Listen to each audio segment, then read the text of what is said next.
नमस्ते, मेरा नाम है विकल्प श्रीवास और आप देख रहे हैं द शिवाय पॉडकास्ट। आज का हमारा पॉडकास्ट व्लॉगर्स के लिए है और जो व्लॉगर बनना चाहते हैं और जो लोग व्लॉगिंग में इंटरेस्ट रखते हैं उनके लिए है।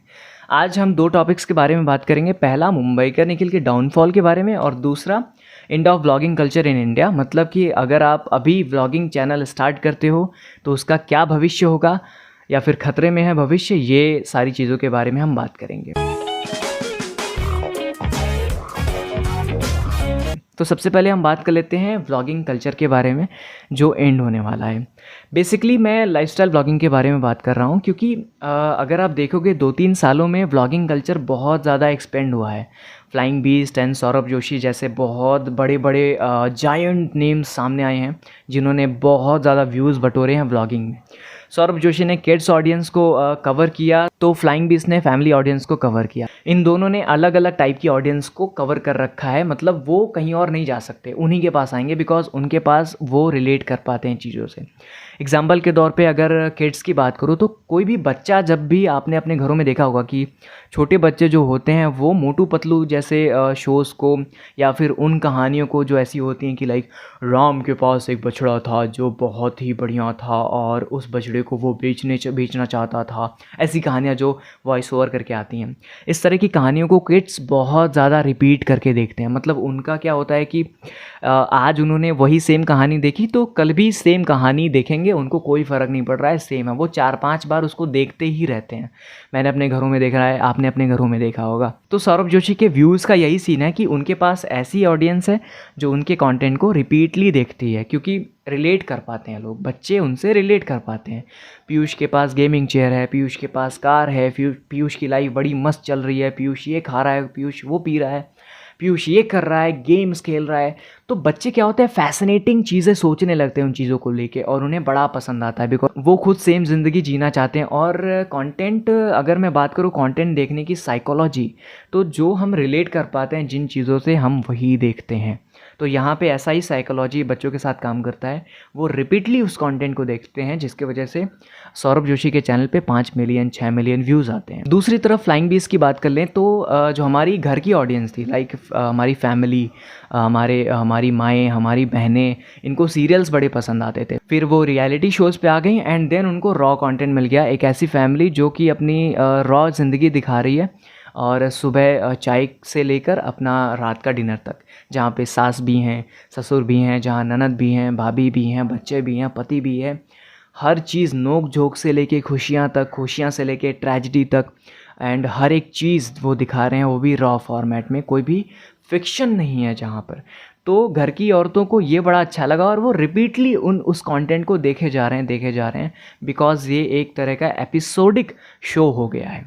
सो फ्लाइंग बीस्ट ने घर की ऑडियंस उठा ली, दूसरी तरफ पीयूष ने किड्स ऑडियंस उठा ली, तो दो ऑडियंस दो तरफ चली जा चुकी है। अब मैं बताता हूँ खतरा कहाँ पे, यहाँ एंडिंग क्या होने वाली है। बेसिकली पीयूष के चैनल के साथ ऐसा है कि एक समय आएगा जब वो जो किड्स ऑडियंस है वो बड़ी हो जाएगी, 2-3 सालों बाद वो बड़े हो जाएंगे, उनके पास टाइम नहीं होगा, उनके पास होमवर्क ज़्यादा होगा, उनके पास पढ़ाई का काम होगा, उनके पास जिम्मेदारियाँ ज़्यादा हो जाएंगी बिकॉज आजकल के बच्चे बहुत कम समय में छोटे ही होते हैं तो जिम्मेदारियाँ बढ़ जाती हैं। स्कूल्स के जो प्रोजेक्ट्स होते हैं, ऐसा लगता है कि हमारे टाइम में जैसे कॉलेज के प्रोजेक्ट्स हुआ करते थे वैसे हो जाएंगे, तो उनके पास बिल्कुल समय नहीं बचेगा ये सब देखने का, तो उनकी ऑडियंस में कमी आएगी। अभी तो बड़ा कांस्टेंट चल रहा है, 5 मिलियन 6 मिलियन आ जाते हैं, लेकिन धीरे धीरे कम हो जाएगा। एग्जाम्पल के तौर पे फ्लाइंग बीस्ट का अगर चैनल मैं उठाऊँ, उनकी केस स्टडी करूँ, तो उनके भी चैनल पे 4 मिलियन 5 मिलियन व्यूज़ आते थे अगर लॉकडाउन की बात करें, क्योंकि लोग घर पे होते थे, हर इंसान घर पे होता था, औरतें मस्त घर पे बैठी हुई हैं, उनके हस्बैंड्स खाना बना रहे हैं, हेल्प कर रहे हैं और सब लोग मस्त बैठ के अपना चैनल पे जाके वीडियो देख रहे हैं। लेकिन क्या हो गया, अब वो ऑडियंस बिजी हो चुकी है। उस टाइम पे आता था 5-6 मिलियन, लेकिन अब उनके चैनल पे अगर आप जाओगे तो 1 मिलियन 2 मिलियन 1.5 मिलियन, यही रेशियो रहता है उनके चैनल पे व्यूज़ का। तो आपको समझ में आया होगा कि कैसे ऑडियंस समय के साथ बदल जाती है और वो डाउन हो जाती है। अब यहाँ डाउनफॉल की बात करें मुंबई का निखिल के, सेम मुंबई का निखिल के साथ हुआ। मुंबई का Nikhil as a lifestyle vlogger, as a moto vlogger उन्होंने स्टार्ट किया था। तो क्या होता है, यंगस्टर्स जो हम जैसे लोग होते हैं कि बाइकिंग, ट्रैवलिंग, ये फैसिनेटिंग लगता है बड़ा कि इस देश में जा रहे हैं, यहाँ घूम रहे हैं, वहाँ भी घूम रहे हैं, बीचेस पे घूम रहे हैं, पहाड़ों पे घूम रहे हैं, बाइक चला रहे हैं, बाइक खरीद रहे हैं, 50 लाख की गाड़ी, गाड़ी के गियर्स, कपड़े, फैशन, ये सारी चीज़ें। मुंबई का निखिल का सारा कंटेंट यही सब था। लेकिन क्या हुआ ना, जब उनकी लाइफ में एक बड़ा चेंज आया। देखो, मुंबई के निखिल ऐसे व्लॉगर हैं जिन्होंने 7 से 8 साल व्लॉगिंग को दिए हैं। फ्लाइंग बीस्ट के बारे में बात नहीं करूंगा, उन्होंने बहुत कम समय दिया है, 2 से 3 साल मैक्सिमम उन्होंने व्लॉगिंग को दिया है। सौरभ जोशी 1-2 साल की जर्नी है व्लॉगिंग की उनकी। मुंबई के निखिल की जर्नी जो है वो 5 से 7 साल की है। इस बीच में उन्होंने बहुत बड़ा टाइम गैप देखा है। अगर किसी की एज 15 साल है तो कल को उसकी एज 22 साल हो जाएगी 7 सालों बाद। तो 15 साल का बच्चा कुछ और सोचता है, लेकिन 22 साल के बच्चे के पास अलग जिम्मेदारियां होती हैं, उसके पास समय कम होता है।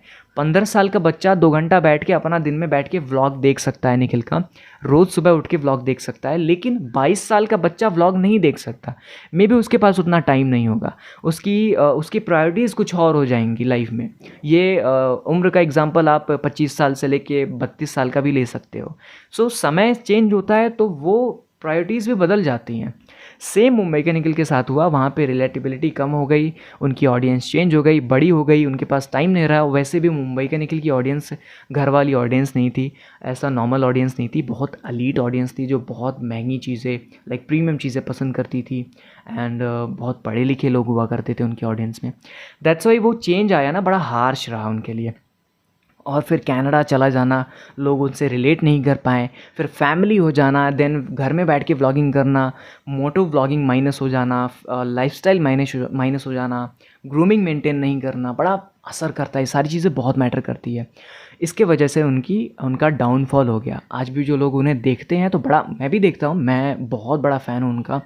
And like he is one of the like big brother type के हैं। उनके साथ बहुत ज़्यादा कंट्रोवर्सीज़ भी रही बिकॉज ऑफ हिज पर्सनैलिटी। थोड़ा एगोइस्टिक हैं और लोग कहते हैं थोड़ा टेम्पर हाई रहता है, और बहुत ज़्यादा कंट्रोवर्सीज़ रहीं। इसके वजह से भी बड़ा डाउनफॉल देखने को मिला। वो कभी भी ऐसा नहीं रहे हैं कि फ्लैट रहें किसी चीज़ को लेके। उनका रहा है किसी चीज़ पे ओपिनियन देना है तो वो दे ही देते थे, मतलब एकदम स्ट्रेट फॉरवर्ड रहे हैं। सो इन सब की वजह से उनको डाउनफॉल देखने को मिला। अब अगर बात करें कि लाइफस्टाइल व्लॉगिंग क्यों नहीं शुरू करनी है अभी, और क्यों डाउनफॉल है, क्यों आप फेल हो जाओगे लाइफस्टाइल व्लॉगिंग में। देखो क्या है, अभी की जो ऑडियंस है ना वो बहुत स्मार्ट हो चुकी है। उनको ये तो बिल्कुल पसंद नहीं आएगा कि hey guys I am doing this. आपने एक नया चैनल स्टार्ट कर दिया और आप चले गए कि कैमरा उठाया, चले गए बाल कटवाने की, मैं बाल कटवा रहा हूँ, अभी मैं जाऊँगा तो घर पे मुझे मम्मी खाना देगी और मैं ये कर रहा हूँ वो कर रहा हूँ। ये सब देखने के लिए किसी के पास समय नहीं है, ठीक है। सो अगर आपको लाइफस्टाइल व्लॉगिंग स्टार्ट करनी है तो एक कैटेगरी के साथ स्टार्ट करो जहाँ पे एक निश होना चाहिए पर्टिकुलर। अगर मैं एग्जांपल दूँ तो साकेत गोखले को देख लो, वो बॉडी बिल्डिंग करते हैं और साथ में लाइफस्टाइल व्लॉगिंग भी करते हैं। सो उनकी ऑडियंस अच्छी खासी बनी हुई है, बहुत अच्छी ऑडियंस है। तो एक निश होना चाहिए। अगर आप फोटोग्राफी करते हो तो उसके साथ साथ व्लॉगिंग करो। एंड व्लॉगिंग में आपका 50% फोटोग्राफी के कंटेंट को दो, 50% व्लॉग्स को दो, अपने लाइफस्टाइल व्लॉग्स को। सो अपना व्लॉग सिर्फ लाइफस्टाइल अगर रखोगे तो फेल हो जाओगे। एंड मुझे तो फ्यूचर नहीं दिख रहा। सिर्फ सेलिब्रिटीज़ का बड़ा फ्यूचर है लाइफस्टाइल व्लॉगिंग में, एंड जो लोग बहुत रिच हैं उनका बहुत फ्यूचर है। एंड जिनके पास बहुत अच्छा कंटेंट है उनका बड़ा फ्यूचर है। सो ऐसा ही कुछ है। आई होप आपको समझ में आएगा मुंबई के निखिल का डाउनफॉल क्यों हुआ। एंड फ्लाइंग बीस्ट भी कुछ टाइम बाद डाउन में ही जाने वाले हैं। और सौरभ जोशी का करियर बस 3 साल का है, मैं अभी बोल देता हूँ, उनका भी ख़त्म होने वाला है अगर उन्होंने थोड़ा बहुत चेंज नहीं किया तो कंटेंट में। तो अगर आपको ये सोलो पॉडकास्ट अच्छा लगा और आपको कहीं से भी कुछ भी वैल्यू मिली तो प्लीज़ लाइक करो, सब्सक्राइब करो, कमेंट करके अपने थॉट्स रखो इस विषय पर। और आप कौन कौन से पॉडकास्ट देखना चाहते हो। वैसे मैं प्लान कर रहा हूँ बहुत अच्छे पॉडकास्ट। ये काम मेरे लिए बहुत आसान नहीं है, मैं आपको फिर से बता दूँ, बहुत टफ होता है चीज़ें करना, इक्विपमेंट की कमी एंड बहुत दिक्कत आती है। लेकिन I am trying my best. I hope आपको समझ में आएगा। अगर आप स्पॉटिफाई पर सुनना चाहते हो तो लिंक इन द डिस्क्रिप्शन है। अगर आप यूट्यूब पे देखना चाहते हो तो आप देख ही रहे हो। इंस्टाग्राम पे फॉलो करो बिकॉज वहाँ फॉलो करना बहुत ज़्यादा ज़रूरी है। क्यों नहीं कर रहे हो फॉलो, जल्दी कर लो। यहाँ पे लिंक डिस्क्रिप्शन में दिया होगा, यहाँ पे मैं मेंशन भी कर दूँगा। Thank you so much for watching and peace out, bye.